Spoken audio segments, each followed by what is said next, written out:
Long Island Backstory with Chief Correspondent Gary Jacobs. Good afternoon, I'm Gary Jacobs, and welcome to another edition of Long Island Backstory, where we're filming at the Cablevision Alt-T Studios in Hauppauge, Long Island. So I do a lot of shows about marriage, divorce, things like that. Today's show is called The Ingredients of a Happy and Healthy Marriage. And I could actually do the show on my own and just have everybody do exactly the opposite of what I did. But I just want to tell a little bit of story before I introduce my next guest. So as many of you know, I had a contentious divorce, and I did get divorced from my ex-wife.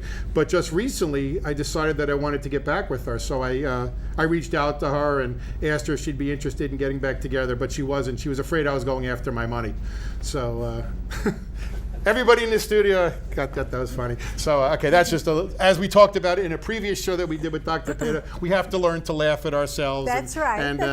And that's one of the things that I do. So let me tell you a little bit about my next guest, and this is her second time on Long Island Backstory. The first show was we had a great response to it and a lot of good information, so I have her back again. Dr. Pitta is a licensed clinical psychologist and board-certified couple and family psychologist. She's approved supervisor with the American Association of Marriage and Family Therapy. And one thing I didn't have in my notes, but I learned previously, is you also do parental coordinating, yes, which is something that's important just for the people that are watching who may have searched out parental coordinators, because that's going to be in the taglines for the show. That's something important in a divorce situation, and it's very, very important that you get a good one that understands it, and Dr. Pitta is a very, very good one, and you'll see how she gets relationships and marriage here. She's in private practice in Manhasset, where she treats individuals, couples, and families throughout the life cycle with specialization in child-adolescent dilemmas,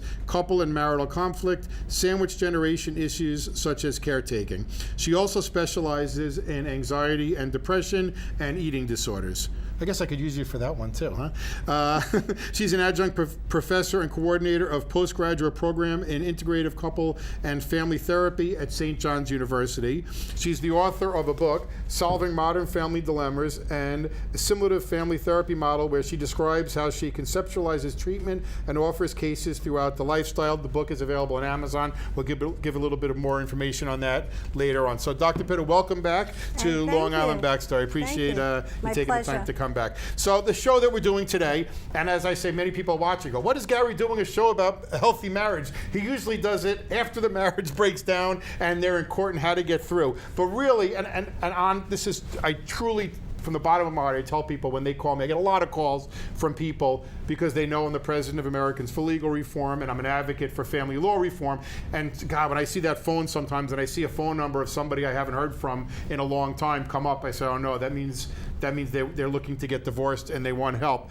And I really try to sort of counsel them the best way I know to not get divorced so quickly. I'm not saying it's never the answer, but not to do it so quickly. You know, this grass is always greener on the other side of the fence. Couldn't be more true, especially where there's children involved. You know, sometimes I say, as miserable as you think you are now, you will be much more miserable after. And you won't have your kids and you won't have your money. So that makes it a lot worse. So there's also the financial aspect, and I can't tell you how many times I've told people, listen, don't do anything for a month or two. And sometimes I'll give them a reason. Look, it's better if they're a little older, it's better if you save a little money. And how many times that cycle of going down passes and they end up staying married and happily married. So, you know, a lot of it is the cycle. And at the moment, I think in this day and age, we're so quick to get divorced. It's so acceptable now that people jump to that. So I don't have a psychologist degree. That's just my observation. And it's life experience. Right, life experience. Yes. And wisdom. Actually, yeah, definitely. So let's start off at the beginning. This is a tough question. I don't even know how you're going to answer it. But what is love? Okay, well, before I answer what is love is, I'm going to say what is infatuation. And most people, when you meet somebody and people say, I fell in love. Really? Or lust. Maybe. Really, what did they do? They fell in infatuation. Love is something that you build and work with over years. So there's no such thing as love at first sight? It's infatuation in my books at first sight. Right. So you're saying love is something more deeper that has to develop. It's that you develop, that you work on. And really, it's about creating a partnership. that works. We're just going back to, but when you were talking about love again, because when my child is born, I love my child, but that just happened. Right. Or maybe it didn't, it was in the womb and I was developing it. Well, you worked on that Right. in many different ways. You and your ex-wife made a commitment to have a child, and then you went through the 9 months of the procreation and the gestation process, and then you prepared for this child. Right. So you did many things out of love, and you did many things, you sacrificed also, right? Right. It costs money, you had to buy many different things, and so it's a process. Loving is a process. But when you meet somebody and you feel those stars and the heart beating, that's infatuation. But That's a don't people miss nice that, though? beginning. But don't people miss that? You know, I have a lot of people who meet somebody and they're in the marriage for, say, a year or so, and they say, or 3 years, and they go, you know what? I'm not in love anymore because I don't feel that feeling that I felt when I first met the person. And it's true, right? They don't feel that same excitement, like you said, the heartbeat, and they don't feel that anymore. And maybe, so how do you explain that? Because it's, when somebody says to you, you know what, I fell out of love because when I was with her for the first 6 months, I was in love, I couldn't sleep. Now I don't feel that anymore. Am I out of love? No, they're not out of love, but they're not getting that oxytocin sent to the brain over and over again. So what couples need to do to keep that spark going, they have to work at it. They have to really give time to themselves and each other so they can have enjoyment in this relationship. What happens is people get married and right away we get into doing what we think we should be doing, and especially for people who are young and who really maybe don't talk about things that much, they just go and they become like robots in a pattern, and before they know it, they're so overwhelmed, they're exhausted, and they kind of lost each other, but they also lost themselves. Remember, in order to love, you have to first be able to love yourself before you can love someone else. You talk about marriage being a partnership. Yes. But what do you mean by that? Because to me that sort of sounds a little bit on the surface as it's not a business. So what, so what do you mean by that? Well, what I mean is I really see marriage as an emotional business. It's a decision that people make to create their own little corporation. But you know what? It's based on emotions. So who would ever create a business based on emotions? Right. So it's going to fail. Exactly. But if you create a working partnership, then you're going to start talking about. And for people who get married very young, usually they just go with all the emotion and the fun aspect. And then before you know it, they find themselves in a marriage and they don't even know what they're in. But today, people are delaying marriage quite a bit. And it's not unusual for somebody to be 30, even 35, getting married for the first time. Right. Is that better? Because our divorce rate is still pretty high. Yeah, well, as far as the statistics go, the divorce rate has been about the same since the 1980s, about 50%, maybe slightly lower. So I can't say is it better or is it worse, but what I can say and what I see with people that I work with, couples that are more mature, they really talk about how are they going to deal with money? How are they going to deal with their affection needs and attachment needs in terms of their sexuality? How do they see that as playing a role in their life? I think that, common wisdom would be you're a couple, you do it all together. Now, you used to go hang out with the guys and go golfing, and I used to go tennis. Now we're a couple, we should do everything together. And I think that's the common wisdom. But you're saying that you still should have your own life. I think everybody needs to have their own sense of self. Because if marriage means you lose yourself in the other person, there's going to be one who's dominant and one who's less than. Right. And that's not going to work on the long term. Right.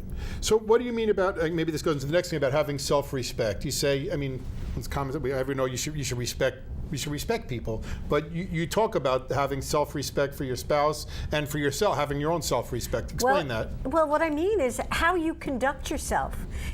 If you conduct yourself speaking respectfully, listening to the rules of whatever rules that you feel that are important to you, and having a balance and an order in your life is very important. It's the foundation of you going forward. I remember when I was 35, which was yesterday, one person came up to me and said to me, you know, what are you really looking for at this stage of your life? At that point, I already had my children, and I said, you know what, I'm looking to see if I can find some balance. And what I meant was being able to do things that I want to do, meet my family's needs, meet our couple needs. So I hope that I think balance is hard, especially these days when people are working so hard to get money. And you know, you always hear about, you know, the people. There's so many, I mean, a lot of people come to me and say, "Oh, my husband works so much, and I want to get a divorce because he's never there." Now, my answer to that is always, well, when you get divorced, I promise you, he'll be there less than he is now. So that's not really going to solve the problem.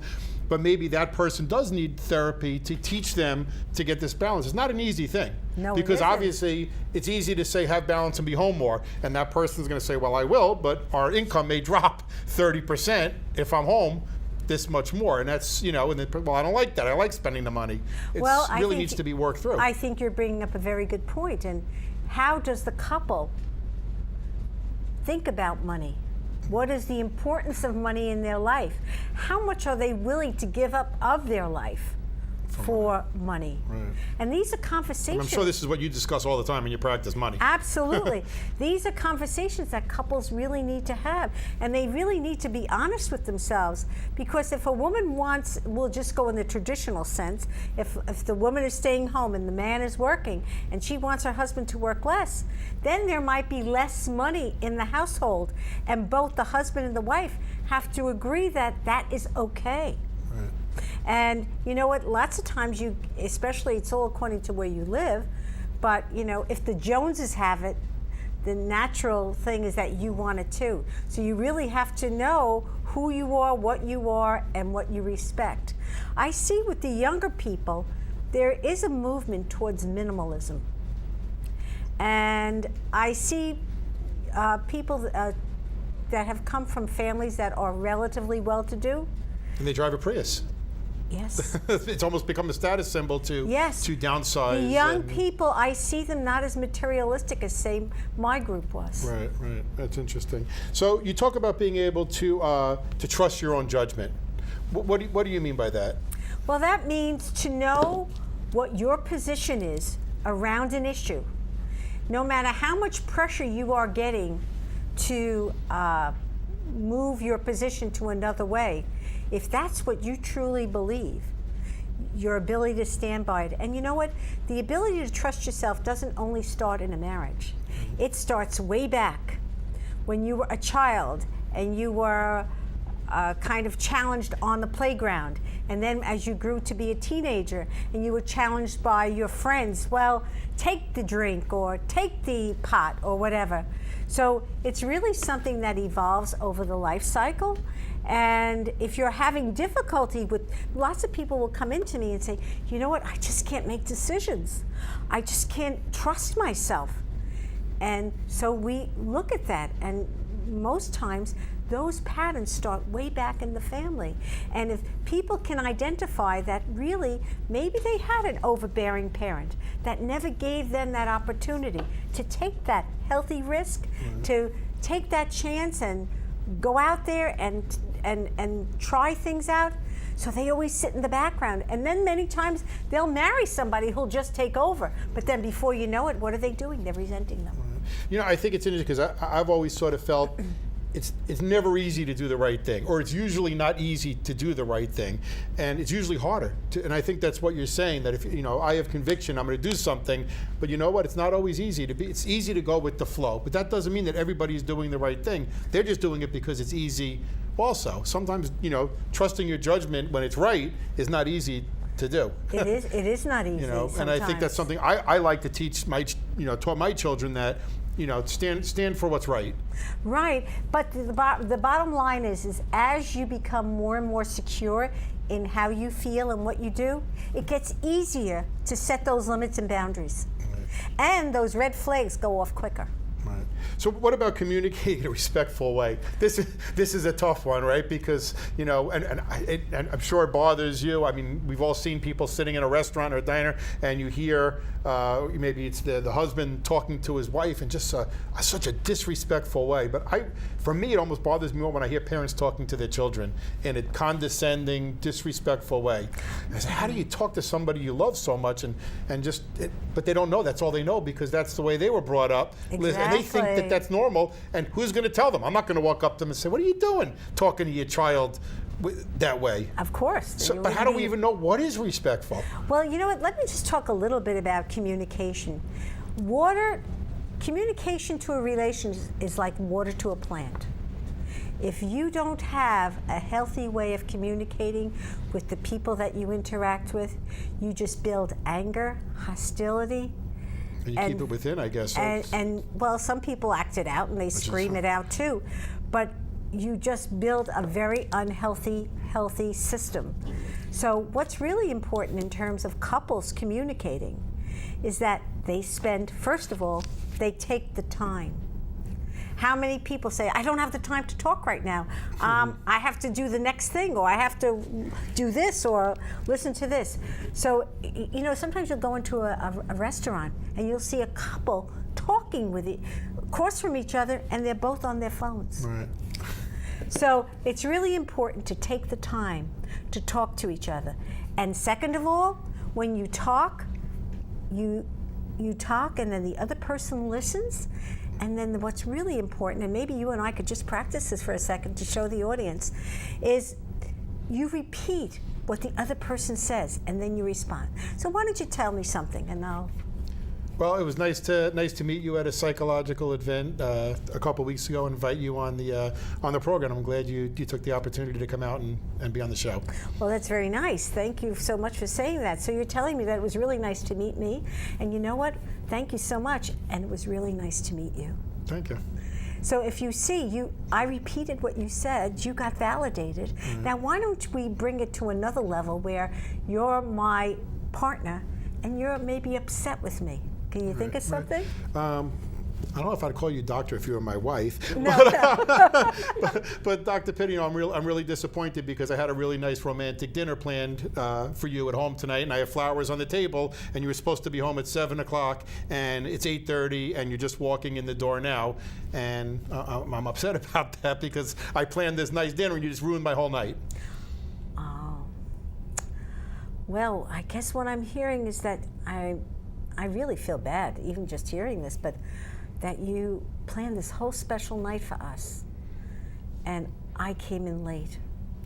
I'm really sorry. Can we start now? And I'm really going to have to address this. I know I said I'd get home at 7 o'clock, and then I got pulled in by my boss, and I did lose track of the time. I'm really going to have to work on this, and I'm really sorry. It sort of disarms the situation. Exactly. Usually, what would something like that happen? Right. What do you want from me? Right. I was with my boss. I was making a living. Right. So one of the things that you just mentioned in your thing, and you sort of threw it in, and I picked it up, was about raising your voice and yelling. And it's sort of a pet peeve for me because I was always taught somebody who is yelling isn't not informed, and they can't express themselves in a good enough way, so they yell. And you know, when you talk about taking things from your parents, you either become your parent or you try to do opposite. And my father yelled growing up, and I made a conscious decision that I would never yell. And anybody who knows me knows that I never yell at my children. I never yelled at them. I never yelled at my wife, even though I wanted to. Probably was frustrating when I was married, but it's become my life that I just don't yell. It would be uncomfortable for me to even yell. But is yelling as much of a problem as I think it is? Yelling at your kids, yelling at your spouse, or is that just the way Italians communicate? Well, I'm Italian, so I did grow up in a house where they yell, so I understand. The bottom line with yelling is that it's better to really put into modulated words what you feel, because when people start to yell, what do? We turn it off, and so they don't hear you. So the best way is to just put it into I statements. I'm very sorry that I hurt you, or I'm very angry at you for not showing up. I'm very angry that you didn't do your homework, or I'm very angry that you spent too much money. That's a big one in couples, right? I'm sure. Now today with the internet, I hear over and over again that the husbands are on the computers and they're like following their wives during the day, watching how much money they spent with the credit card. They're following the credit card, and it's driving them crazy as they sit at their desk and they're seeing their money. The charges go through. Yes. They go. Yes. What about expressing affection, both mentally and physically? You know, holding hands. You see, you see people walking around, and you see some older couples. I think actually more older couples. You see younger couples, of course, when they're first in infatuation with each other, holding hands and physically touching each other, and then you see the older couples, from an older generation, holding hands too. But I don't see it as much in the middle. The affection. Maybe it's my circle of people. But tell us about affection. How important that is. Affection is very important because that lets the other person know that you care about them. And one of the big pulls of bringing people together is their ability to be attached, to feel attached, and to feel secure. One of the things that gets people into trouble is because they feel abandoned. They feel dismissed emotionally by their spouse or by their partner. So it's really important, one, to tell your spouse that you love them, that you appreciate them, and tell them what they do that you like. But when you say love, I just want to, because I don't want to lose my train of thought. When you say love, when you hang up the phone, you say, okay, I love you. But that's not really saying I love you, is it? It's sort of just become, okay, love you too, good night, goodbye. Well, it's all according. It means different things to different people. Right? I can't, talk for other people, but for some people, that's enough to make them feel secure. Okay, so it's like, oh gosh, he or she remembered me and said, I love you. So it's all according, Okay, I know I lost you. I know I threw you off guard on that. But what about the physically? What about the physical affection? Well, you know what? Physical affection, is very important in a marriage, and it's up to the couple to really let each other know what they need and what they want. Because some people don't like being touched, aren't there? Some people don't like being touched all the time. Some people don't. Some people love to be touched all the time. Right. And in terms of sexuality and their expression of their sexuality, sexual needs need to be fulfilled. Right. And so people really need to talk about their sexual needs and how they're going to fulfill them. And lots of people use their sexuality as almost punishment. They will withdraw. Right. And leave the spouse alone. That's really dangerous territory. It's not healthy. I think you're asking for trouble with that. Yes. No going back with that. What about gratitude? It just sort of feeds into the same thing, expressing gratitude. Well, in life, if you look at a person who is able to deal with life, they are what we call resilient people. They're able to bounce forward and being able to express what's good about their life, what they're grateful about. And particularly, our times have gotten very stressed as a world and as being right here in the United States. And I think it's important for people to get in touch with what's positive in our lives and what's good about it. And that's about expressing the gratitude and gratitude towards your spouse. But you're grateful. I'm really glad and happy that you went to work today and you felt good about what you did, and you're really working hard for our family and for our husband to a stay-at-home mom. I really appreciate you being such a good mom. Let each other know those things. They really are. Goes a long way. A long way. Right. We don't have too much time, so I'm going to try to go. When I was reading the book and I was taking notes and some of your class notes that I had, but you talk about compassion and empathy. Is this something that's a learned behavior, or are some people just empathetic and some people don't have it? Well, I would say it's something that you learn in your family of origin. How you were treated will be how you treat others and how you see the world. So it's something that you learn. You learned in your family of origin. Now, say, for example, you have a spouse who is not able to express their empathy and their compassion. Well, then that's something you two could work on by either talking about it on your own, and if not, then maybe going to therapy and finding out, what are the blocks? Why can't that person be empathetic when you're hurting? Why can't they empathize with you and make you help them understand you? Now, Dr. Pitt, I think what you're saying is that sometimes you can do this within your own family, but sometimes you do need outside help to do this. It's one thing to read it in your book, which we're going to talk about, but when is it important, does everybody need some therapy? Because we're not all perfect. We don't know what we don't know. We don't know if it could be better. Does everybody need a good therapist?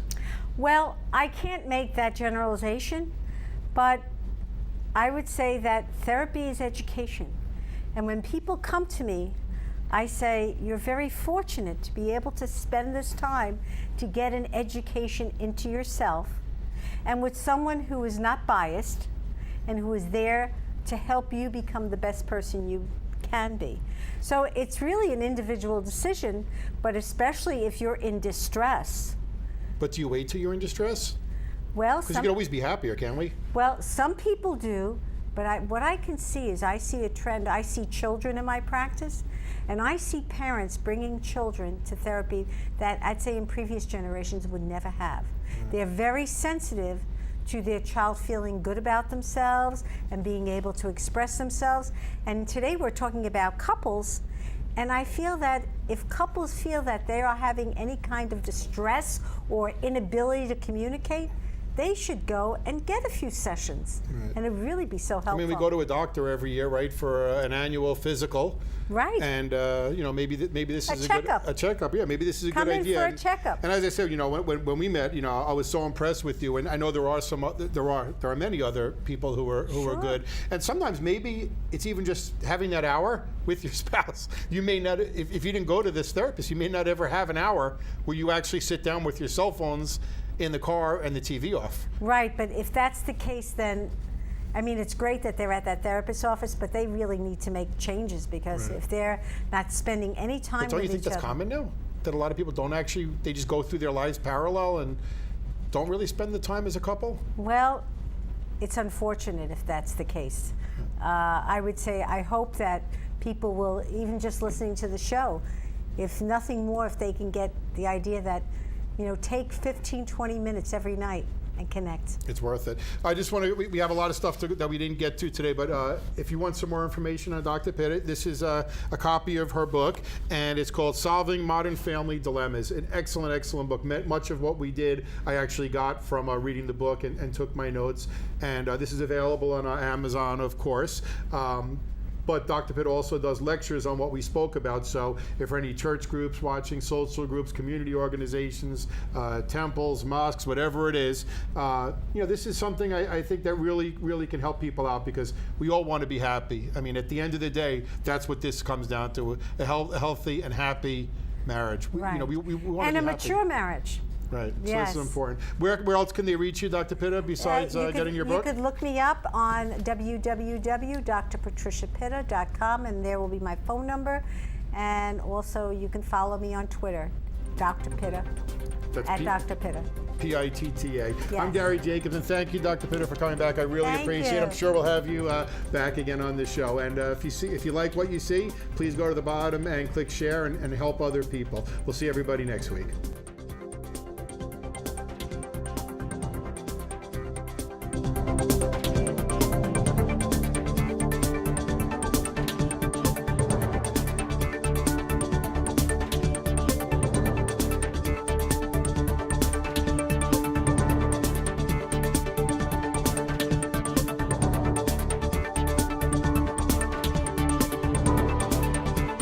Long Island Backstory is made possible in part by Americans for Legal Reform, the oldest, most successful legal group in the world. P.O. Box 2679, Huntington Station, New York 11746. Telephone 631-421-6390. Website Americans4legalreform.com.